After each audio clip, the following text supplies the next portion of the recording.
Welcome to the Pixelberry Choices podcast, and today we're going to be talking about Chapter 1 of Wake the Dead, the zombie bug, and finally it's available for all the non VIP players, general choices readers, to Chapter 1. It's a bit pity that they only released Chapter 1 and Chapter 2 will be next week because last time for Shipwreck they did release Chapter 1 and 2 all together, just like they did with the VIP book. But anyway, let's dive right into the book 1, Chapter 1. What happened? So there are different ways how different writers or different zombie book or zombie films approach the apocalypse. So what they did here is that so they didn't actually tell us how the apocalypse started, but they just said that we're 21 years in this apocalypse and we're living in a post-apocalyptic world. So and we have grown up here, and we just dive right into action. The music was great, art scenes were great. Some I have chosen here, but we are just fresh out of campus, whatever that means in this post-apocalyptic world. So we have been trained. We have trained super hard, and we have killed lots of pests. But now we're going to kill zombies for the first time. And we see we're in a van. We're going to a facility because there's order. There's some killings, and whoever were researching on that facility, the scientists, they're all dead, and something attacked them there. And we are with our sister and some other friends like Cassidy and the driver, Jeb, and Drake. He's also one of the zombie slayers, if you want to say them, if you want to call them that. And then we see our sister worried for us, and we have our weapon, crossbow, and an axe. But we have never killed a zombie before, so we can be a little worried, and we'll be given some choices. Then we will go inside the facility, we'll see blood, and the description was just super amazing because the way they described the inside, I think they put a lot of effort into just writing those pieces, like describing how the scenes would be inside. Like it's super hard to even breathe because of all the smell and fear, how our grip tightens around our weapon. And then we finally see our first love interest, Shannon, locked inside a room, so we can't hear what she's saying because there's a glass barrier. But then she points something behind us, and the first zombie encounter ever in this book we see. And wow, that art scene for zombie, I mean, the bared claws, the nails, and their teeth, it was amazing. They did put a lot of effort into the zombie book. I mean, the art scene, the music, it was pretty unique and how they did it. And then we get to choose how we fight back against the zombie. And if you chose the right option, you'll also get to kill it with your weapon of choice. And then you will level up in zombie killing. And then your sister will come and you will be hurried to leave the facility. But you will also urge your sister, Brian, I think her name is, default name actually, elder sister, that you need to free this prisoner or the scientist who's locked there. And your sister won't be willing because it will take time, and this will just mean that you will die because there are some rules to zombie killing. And the third rule is if you get bit, then you're left behind. But anyway, Cassidy points out, by the way, Cassidy's model was the model for Jocelyn, I think, yeah, Jocelyn from It Lives in the Woods and Beneath.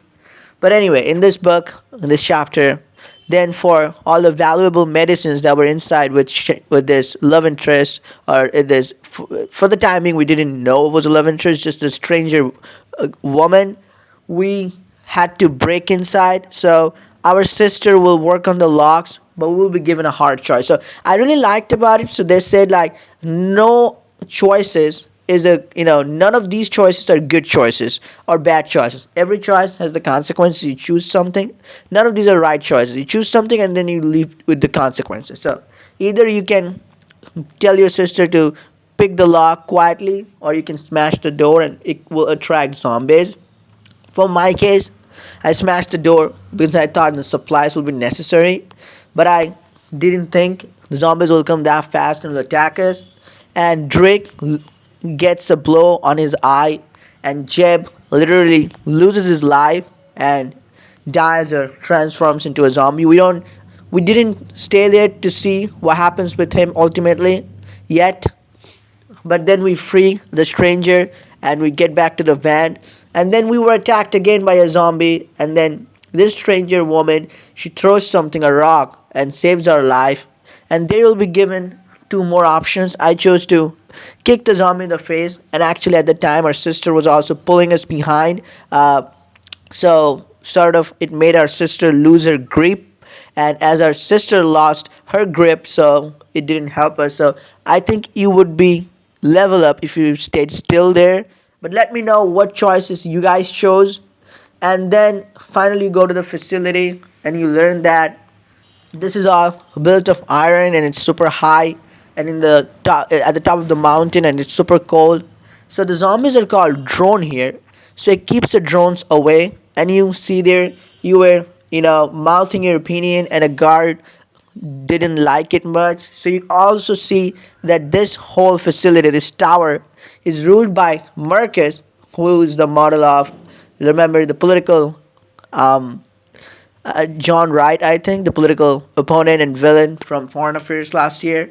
So he is like the leader of this whole tower, and whatever he wants, that happens here. And the guards are armed with everything, and they have all the rights here. So our sister tells us not to get in any argument, and we share a really good moment with our sister. And she also tells us the story how we were rescued by her when we were 4 years old, and our dads. So it seems like we had two dads. So that's really good. I mean, that's I think the first time Choices ever did that with the main character's family. So we don't know if our dads are alive or not. We were separated from them, so they could be alive or they could be dead out there. We don't know yet. Then we see our second love interest, Troy, our best friend. We have some usual banter. Then our sister goes away, and we stay there and talk about stuff. And all the things we got, the weapon and the medicines we took from the facility at the cost of our Jeb's life. We were sad about that. We were down.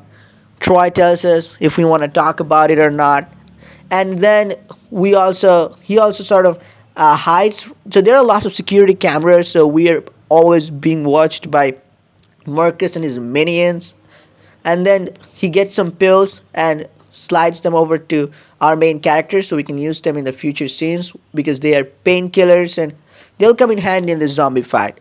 And then in a diamond scene, you will get to the GERD facility, because the GERDs are like, they steal or whatever the scavengers bring, they take that all to themselves and keep them in the locker room. So we go there, we talk about the pre-war, like how the normal world was, the movies and all the media, and how this Marcus guy like literally burned everything and destroyed all the evidences from the previous world. Because Troy puts it as like this, that if we knew all the things that happened in the previous world, in our world, like human right, equality, or revolution. So this whole thing he has, this tower, his rule, his indignity, whatever he does, the bad things, it will all collapse, and we will mouth our opinions exactly what we did earlier. But then also, if you took the diamond scene, you'll get a teaser and get back, and then you'll be resting and you'll be attacked, and then with the help of teaser you'll be able to free yourself, and then you will see one of the girls attacked you, and then your sister will pull you out of there, and you'll be told that you need to leave the facility, the tower, ASAP. And outside, all the earlier friends, Cassidy, Drake, and the two other friends of your sister, and the stranger you rescued, who earlier you'll be getting to know, whose name is Shannon Fox. She's a scientist, so you'll meet them there. And then the three veterans will get some weapons, and for you will get a crossbow. But in a diamond scene, You will only have to spend 10 diamonds, and you can get a grenade if you want. And Shannon will only get a knife because she was not trained with any of the weapons. And then you will see that Marcus and some of the his minions guards are in a truck loading people, and you'll see your old TA and one of your friendly faces. So they're being taken somewhere, and they're not being taken somewhere nice.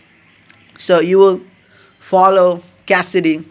Well, Cassidy would like to see what is happening with them, and you'll go to a place in the forest. You will see they're being So what this Marcus guy is doing? They're taking all these people there, and there are vertical sticks there or poles. So they're literally binding them. So they're bound to the poles, and they're left there, and they're not looking any good. So they're prisoners. Their clothes are torn apart, and our sister tells us maybe they did commit some felony or crime, and the crime is not something that they should be executed for, so they're being executed. And what they did is possibly they mounted some opinions, and Marcus, this guy, didn't like these opinions. And then we see the zombies are coming. So there was another art scene. All the prisoners are tied, are bound to this post, and the zombies are coming, teeth bared, hungry, to feast on these. And so that's what the tower leader, the ruler of the tower leader, Marcus, who is definitely not a good guy, does. And that's where it ends.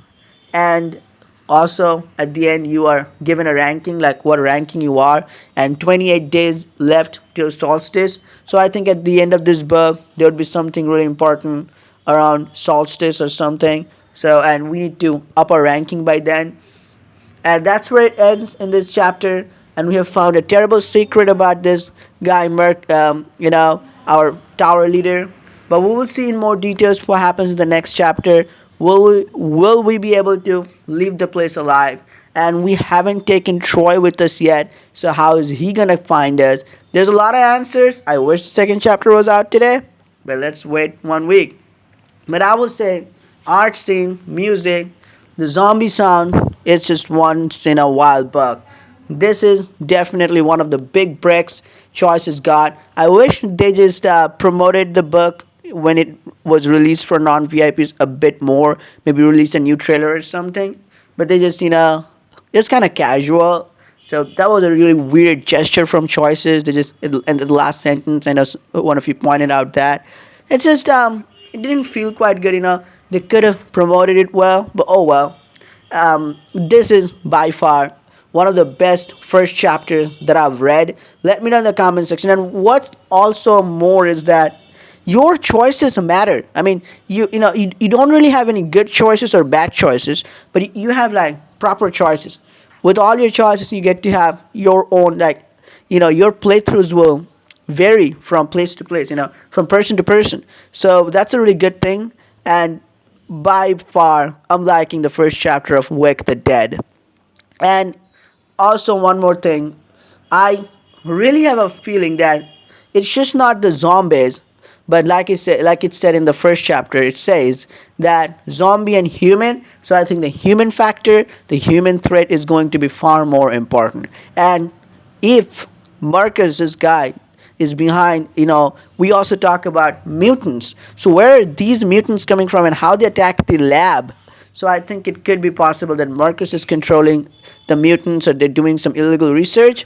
I think Marcus is going to be the main villain at the end, not the zombies. But we'll see how the zombie and human factor, villain factors play out. But I'll see you in the next video. Let me know in the comments below how you enjoyed the first chapter and what choices you made and everything. I'll tell you in the next video about the second chapter, what happens, and I can't wait for the second chapter.